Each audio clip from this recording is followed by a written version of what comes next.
Hello friends, ಹೇಗಿದ್ದೀರಾ ಎಲ್ಲರೂ? Friends, ನಾನು ಆಲ್ರೆಡಿ ನಿಮಗೆ ತಿಳಿಸಿರುವಂತೆ ಗರ್ಭ ಸಂಸ್ಕಾರ ಅಂತ ಒಂದು ಬುಕ್ ಇದೆ. ಅದರಲ್ಲಿ ಪೇಜ್ ನಂಬರ್ 63ಕ್ಕೆ ಹೋದರೆ ನಾನು ಕೆಲವೊಂದು ಶ್ಲೋಕಗಳನ್ನು ಆಲ್ರೆಡಿ ನಿಮಗೆ ನಾನು ಅದಕ್ಕೆ ರಾಗ ಕೊಟ್ಟು ಹೇಗೆ ಹಾಡೋದು ಅಂತ ಹೇಳ್ಕೊಟ್ಟಿದ್ದೀನಿ. ನಾನು ಆವಾಗಲೇ ಹೇಳಿದಾಗೆ ಇದು ಬಿಗಿನರ್ಗೋಸ್ಕರ. ಕೆಲವರಿಗೆ ಶ್ಲೋಕಗಳು ಗೊತ್ತಿರುತ್ತೆ, ಹಾಡೋಕ್ಕೆ ಬರಲ್ಲ, ಅವರಿಗೋಸ್ಕರನೇ ಈ ಥರ ನಾನು ಹಾಡಿ ತೋರಿಸ್ತಾ ಇದ್ದೀನಿ. ಬರೀ ಶ್ಲೋಕಗಳು ಮಾತ್ರ ಅಲ್ಲದೆ ಇನ್ನು ನನ್ನ ಮುಂದಿನ ವಿಡಿಯೋಗಳಲ್ಲಿ ನಾನು ಎಲ್ಲ ಹಾಡುಗಳನ್ನು ಲಿರಿಕ್ಸ್ ತೋರಿಸ್ತೀನಿ, ಅದ್ರ ಜೊತೆಗೆ ಹಾಡೋದು ಹೇಗೆ ಅಂತಲೂ ಕೂಡ ಹೇಳ್ಕೊಡ್ತೀನಿ. ಇವಾಗ ಇದರಲ್ಲಿ ಕೆಲವು ಬಾಕಿಯಾದ ಶ್ಲೋಕಗಳು ಯಾವುದು ಅಂತ ಹೇಳಿದರೆ, ಒಂದು ವಕ್ರತುಂಡ ಇರ್ಬೋದು, ಆಮೇಲೆ ಓ ಮಹಾಲಕ್ಷ್ಮಿ ನಮೋ ನಮೋ ಇರ್ಬೋದು, ಆಮೇಲೆ ಕೆಳಗೆ ಕೆಲವೊಂದು ಶ್ಲೋಕಗಳಿದೆ, ನಾನು ಹೇಳ್ಕೊಡ್ತೀನಿ, ಮುಂದಕ್ಕೆ ನೋಡೋಣ. ಫಸ್ಟ್ ಇವಾಗ ವಕ್ರತುಂಡಕ್ಕೆ ಹೋಗೋಣ. ವಕ್ರತುಂಡ ಮಹಾಕಾಯ ಕೋಟಿ ಸೂರ್ಯ ಸಮಪ್ರಭಾ. ಫ್ರೆಂಡ್ಸ್, ನನ್ನ ಜೊತೆ ರಿಪೀಟ್ ಆಗಿ ನೀವು ಹಾಡಿ, ಆವಾಗ ನಿಮ್ಗೆ ಬರುತ್ತೆ ಅದು. ವಕ್ರತುಂಡ ಮಹಾಕಾಯ ಕೋಟಿ ಸೂರ್ಯ ಸಮಪ್ರಭಾ ನಿರ್ವಿಘ್ನಂ ಕುರು ಮೇ ದೇವ, ನಿರ್ವಿಘ್ನಂ ಕುರು ಮೇ ದೇವ ಅಂದರೆ 2 ಸಲ ಹಾಡಿ ಅದನ್ನು. ಸರ್ವಕಾರ್ಯೇಷು ಸರ್ವದಾ, ಸರ್ವಕಾರ್ಯೇಷು ಸರ್ವದಾ, ಸರ್ವಕಾರ್ಯೇಷು ಸರ್ವದಾ ಅಂತ 3 ಸಲ ಹಾಡಿ. ಪುನಃ ನಾನು ಇನ್ನೊಂದು ಸಲ ಹೇಳ್ತೀನಿ, ನನ್ನ ಜೊತೆ ರಿಪೀಟ್ ಮಾಡಿ. ವಕ್ರತುಂಡ ಮಹಾಕಾಯ ಕೋಟಿ ಸೂರ್ಯ ಸಮಪ್ರಭಾ ನಿರ್ವಿಘ್ನಂ ಕುರು ಮೇ ದೇವ, ಸರ್ವಕಾರ್ಯೇಷು ಸರ್ವದಾ, ಸರ್ವಕಾರ್ಯೇಷು ಸರ್ವದಾ, ಸರ್ವಕಾರ್ಯೇಷು ಸರ್ವದಾ. ಅದೇ ಥರ ಸರ್ವಮಂಗಳ ಮಾಂಗಲ್ಯ ಕೂಡ ನಿಮಗೆ ಗೊತ್ತಿರ್ಬೋದು, ಅದು ಒಂದು ಸಲ ಹೇಳ್ತೀನಿ. ಸರ್ವಮಂಗಳ ಮಾಂಗಲ್ಯೆ ಶಿವೆ ಸರ್ವಾರ್ಥ ಸಾಧಿಕೆ ಶರಣ್ಯೇ ತ್ರಯಂಬಿಕೆ ಗೌರಿ, ಶರಣ್ಯೇ ತ್ರಯಂಬಿಕೆ ಗೌರಿ ನಾರಾಯಣಿ ನಮೋಸ್ತುತೆ, ನಾರಾಯಣಿ ನಮೋಸ್ತುತೆ, ನಾರಾಯಣಿ ನಮೋಸ್ತುತೆ. ಅಂದರೆ ಲಾಸ್ಟ್ ಲೈನಲ್ಲಿ ನೀವು 3 ಸಲ ಹಾಡಿದರೆ ಶ್ಲೋಕ ಚೆನ್ನಾಗಿ ಕೇಳಿಸುತ್ತೆ. ನೀವು ಆದಷ್ಟು ಆ ಥರ ಹಾಡೋಕ್ಕೆ ಪ್ರಯತ್ನ ಪಡಿ. ನೆಕ್ಸ್ಟ್ ಓಂ ಮಹಾಲಕ್ಷ್ಮಿ ನಮೋ ನಮಃ ಹೋಗೋಣ.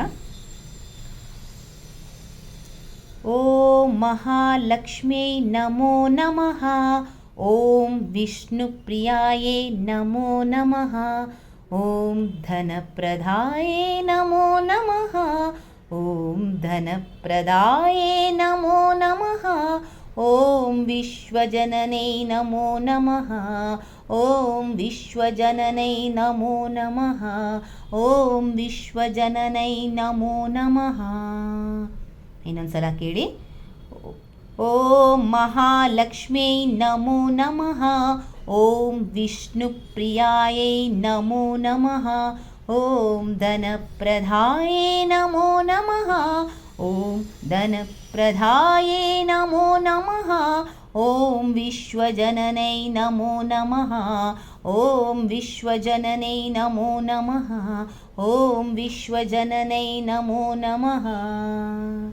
ಈ ಥರ ಮೂರನೇ ಲೈನ್ ಇದೆಯಲ್ಲ, ಅದನ್ನು 2 ಸಲ ಹಾಡಿ, ಆಮೇಲೆ ಲಾಸ್ಟ್ ಲೈನನ್ನು 3 ಸಲ ಹಾಡಿ. ನಿಮಗೆ ಇವಾಗಲೇ ನಿಮ್ಗೆ ಗೊತ್ತಾಗಿರುತ್ತೆ ಯಾವ ಥರ ಹಾಡಬೇಕು ಅಂತ. ಈ ಥರ ಹಲವಾರು ಶ್ಲೋಕಗಳಿವೆ ಫ್ರೆಂಡ್ಸ್.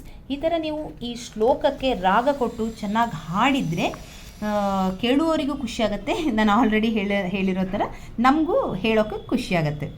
ಇದೆಲ್ಲ ನಾನು ಆಲ್ರೆಡಿ ಹೇಳ್ಕೊಟ್ಟಿದ್ದೀನಿ. ಗುರುಬ್ರಹ್ಮ ಗುರು ವಿಷ್ಣು ಇರ್ಬೋದು, ಅಥವಾ ಇನ್ನೊಂದಿರ್ಬೋದು, ಇದೊಂದಿರ್ಬೋದು, ಎಲ್ಲನೂ ಆಲ್ರೆಡಿ ಹೇಳ್ಕೊಟ್ಟಿದ್ದೀನಿ. ಅಸತೋಮ ಇರ್ಬೋದು, ನಿಮಗೆ ಗೊತ್ತಿರ್ಬೋದು ಆಲ್ರೆಡಿ. ಫ್ರೆಂಡ್ಸ್, ನನ್ನ ಮುಂದಿನ ವಿಡಿಯೋಗಳನ್ನು ನೀವು ನೋಡಿ ನಾನು ಕೆಲವು ಹಾಡುಗಳಿಗೆ ರಾಗ ಕೊಟ್ಟು ಹೇಗೆ ಹಾಡೋದು ಅಂತ ಹೇಳ್ಕೊಡ್ತೀನಿ. ಸೊ ಬೇಕಿದ್ದರೆ ಇನ್ನೊಂದು ಸಲ ನಾವು ಯಾವುದಾದ್ರೂ ಇದರಲ್ಲಿ ರಿಪೀಟ್ ಬೇಕು ಅಂತಂದರೆ ಇನ್ನೊಂದು ಸಲ ಹೇಳ್ತೀನಿ.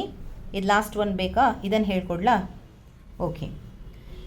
ಬುದ್ಧಿರ್ಬಲಂ ಯಶೋಧೈರ್ಯಂ ನಿರ್ಭಯತ್ವಂ ಅರುಗತಾಂ ಅಜಾಡ್ಯಾಂ ವಾಕ್ಪಟುತ್ವಂ ಚ ಹನುಮತ್ ಸ್ಮರಣಾರ್ಥ ಭವೇತ್, ಹನುಮತ್ ಸ್ಮರಣಾರ್ಥ ಭವೇತ್. ಬೇಕಿದ್ದರೆ ಇದನ್ನು 2 ಸಲ ಹಾಡ್ಬೋದು.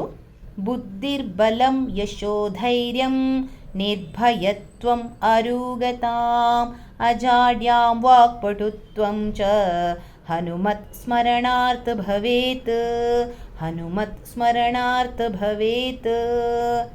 ಇದು ಸ್ವಲ್ಪ ನಾನು ಡಿಫ್ರೆಂಟಾಗಿ ಹಾಡಿದ್ದೀನಿ, ಆ ಥರ ಕೂಡ ಹಾಡಬಹುದು, ಯಾವ ಥರ ಬೇಕಿದ್ರೂ ಹಾಡ್ಬೋದು ಸ್ನೇಹಿತರೆ, ಬಟ್ ಚೆನ್ನಾಗಿ ಕೇಳಿಸೋ ಥರ ಹಾಡಿ.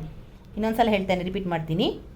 ಬುದ್ಧಿರ್ಬಲಂ ಯಶೋಧೈರ್ಯಂ ನಿರ್ಭಯತ್ವಂ ಅರುಗತಾಂ ಅಜಾಡ್ಯಾಂ ವಾಕ್ಪಟುತ್ವಂ ಚ, ಅಜಾಡ್ಯಾಂ ವಾಕ್ಪಟುತ್ವಂ ಚ ಹನುಮತ್ ಸ್ಮರಣಾರ್ಥ ಭವೇತ್, ಹನುಮತ್ ಸ್ಮರಣಾರ್ಥ ಭವೇತ್, ಹನುಮತ್ ಸ್ಮರಣಾರ್ಥ ಭವೇತ್. ಈ ಥರ ಬರುತ್ತೆ. ನಾನು ಆ್ಯಕ್ಚುಲಿ ಶ್ಲೋಕಗಳು ಹೇಳಬೇಕಾದ್ರೆ ಈ ಥರ ಹೇಳ್ತೀನಿ. ಒಂದೊಂದು ಸಲ ಒಂದೊಂದು ಥರ ಅಂದರೆ ಸ್ವಲ್ಪ ಡಿಫ್ರೆಂಟಾಗಿ ಹಾಡ್ಬೋದು, ಆದರೂ ನಾನು ಶ್ಲೋಕಗಳನ್ನು ಹೇಳಬೇಕಿದ್ರೆ ಈ ರಾಗವನ್ನು ಹಾಕಿ ಹಾಡ್ತೀನಿ. ಇದು ನನಗೆ ತುಂಬ ಖುಷಿ ಅನಿಸುತ್ತೆ. So thank you friends.